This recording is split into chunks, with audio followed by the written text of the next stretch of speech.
शिवजी की जो छवि दिखा दी उन्होंने, इससे स्पष्ट हो गया, हिंदू का पूरा चरित्र सामने आ गया कि हिंदू जो है वो अपनी प्रकृति में रहता है, वो किसी के प्रति हिंसा की भावना नहीं। रास्ते में हमको बच्चों ने दिखाया, वो कह रहे हैं कि मैं पूरे हिंदू को नहीं कह रहा हूं, और नरेंद्र मोदी या भारतीय जनता पार्टी ये ही पूरे हिंदू नहीं है।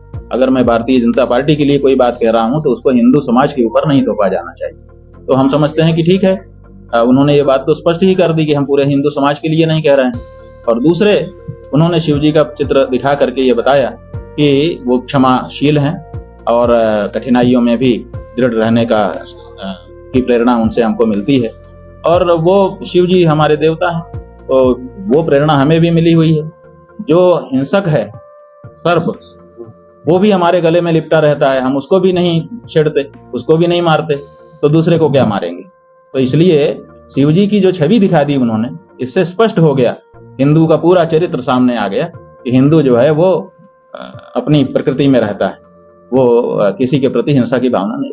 लेकिन गुरु जी, हिंदू हिंसा की इस तरह के जो बयान आ रहे हैं वो पूरा वो ट्रेंड चल गया है विरोध करने का। नहीं, ट्रेंड तो चलता है, तो राजनीतिक माहौल है ना, तो राजनीतिक दल से जो लोग संबद्ध होते हैं या प्रतिपक्ष के होते हैं, वो आपस में एक दूसरे को चलाते हैं। तो जिसकी टीम बड़ी होती है उसका ज्यादा चलने लगता है, जिसकी टीम छोटी होती है इससे कोई लेना देना नहीं। हमारा कहना यह है कि ये राहुल गांधी हो चाहे नरेंद्र मोदी हो, माने दोनों की पार्टियां हों, दोनों जिसका नेतृत्व कर रहे हैं, असल में इसमें से कौन हिंदू हितैषी है ये निकालने की जरूरत है। और हम समझते हैं कि इनमें से अगर कोई हिंदू हितैषी होता तो गौ रक्षा की बात सबसे पहले करता। और अभी तक किसी पार्टी ने 75 साल हो गए राज कर, सबने कर लिया। राहुल गांधी की पार्टी ने भी राज कर लिया है और नरेंद्र मोदी की पार्टी तो कर ही रही लगातार, कितने सालों से 15 साल से ज्यादा हो गए। तो ऐसी परिस्थिति में गौ हत्या आज तक नहीं रुकी है। इसका मतलब है कि अभी तक हिंदू हितों को समझने वाली, हिंदू पीड़ा को दूर करने की इच्छा रखने वाली कोई पार्टी अभी तक संसद में गई ही नहीं है। अब हम लोग सोच रहे हैं कि अब इस बारे में हम लोगों को कमर कसना होगा। अगर यह अंतिम मौका है जो नई संसद बनी है उसके लिए, ये लोग गौ रक्षा का बिल ला करके गौ हत्या को रोक दें, नहीं तो हिंदू, सच में भारत का हिंदू अब कमर कसने वाला है कि अब हम ऐसे हिंदुओं को ही संसद में भेजेंगे जो सबसे पहले वहां जाकर के गौ रक्षा का काम करेंगे। तो ये इनके पास मौका है, चाहे तो ये गौ रक्षा का बिल ला करके उसको पास करें ताकि हम इनको हिंदू हितैषी समझें, और नहीं तो हम जान चुके हैं कि इनमें से अभी तक किसी ने परीक्षा पास नहीं की है, ये कोई हिंदू हितैषी नहीं हुए। लेकिन गुरु जी, जिस तरह विरोध हो रहा है, चाहे संत समाज हो या फिर सनातनी हो, हिंदू हो, लगातार विरोध हो रहा है। देखिए, आप ये देखिए कि जो विरोध करने वाले लोग हैं वो निष्पक्ष लोग हैं, वो तथ्य की बात कहने वाले लोग हैं कि पिछलग्गू हैं। तो इससे आपको अंदाजा लग जाएगा। अगर पिछलग्गू प्रकृति के लोग हैं तो वो तो अपने नेता हुआ एक सीआर बोलता है तो सारे सीआर बोलने लगते हैं, और जो तथ्य की बात कहता हो, निष्पक्ष होकर के बोलता हो, अगर ऐसे कोई लोग बोल रहे हैं तो उनकी बात का ध्यान अपने को देना चाहिए। आप कैसे देखते हो?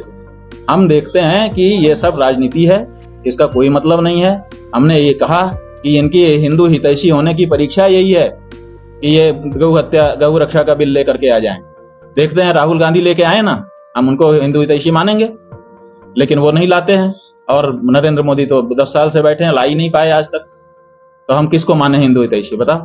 सत्संग में 23 लोग मरे। हाँ, तो जो आयोजक हैं उनके ऊपर कड़ी कार्रवाई की जानी चाहिए। आप ज्यादा भीड़ इकट्ठा कर लेते हो और भीड़ के प्रबंधन का आपको ज्ञान नहीं होता है, तो ये अक्षम्य अपराध है। उन्हीं लोगों को भीड़ इकट्ठा करने की अनुमति होनी चाहिए जो भीड़ का प्रबंधन कर सकें। अगर इस तरह की घटना घटती है तो आयोजकों के ऊपर निश्चित रूप से कड़ी कार्रवाई की जानी चाहिए। भीड़ आ जाती है, लगातार व्यवस्था नहीं हो पाती है, बड़ा हाथ नहीं, आपको पहले तय करना पड़ेगा कि कितने लोग आएंगे, उतने लोगों की ही आप अनुमति रखिए, बाकी मत रखिए। और इस तरह का प्रचार मत करिए, लिमिटेड व्यवस्था बनाइए। ये जो आप कर देते हैं, असंख्य लोगों को बुला लेते हैं और व्यवस्था आपके पास कुछ नहीं होती है, ऐसी 2-3-4 घटनाएं और भी पहले हो चुकी हैं। तो इन सब बारे में सतर्क रहना चाहिए। जैसे अपने 4 धाम हमारी उत्तराखंड के, उनमें लोग ज्यादा आने लग गए, ये हुआ कि रजिस्ट्रेशन होगा, फिर रजिस्ट्रेशन भी फेल होने लगा।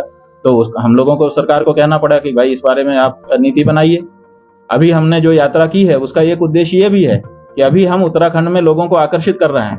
लोग हिमालय में आना चाहते हैं, लेकिन 4 ही डेस्टिनेशन का हमने बड़ा प्रचार कर दिया है कि 4 जगह पे जाएंगे, तो 4 धाम में ही सारी भीड़ इकट्ठा हो जा रही है।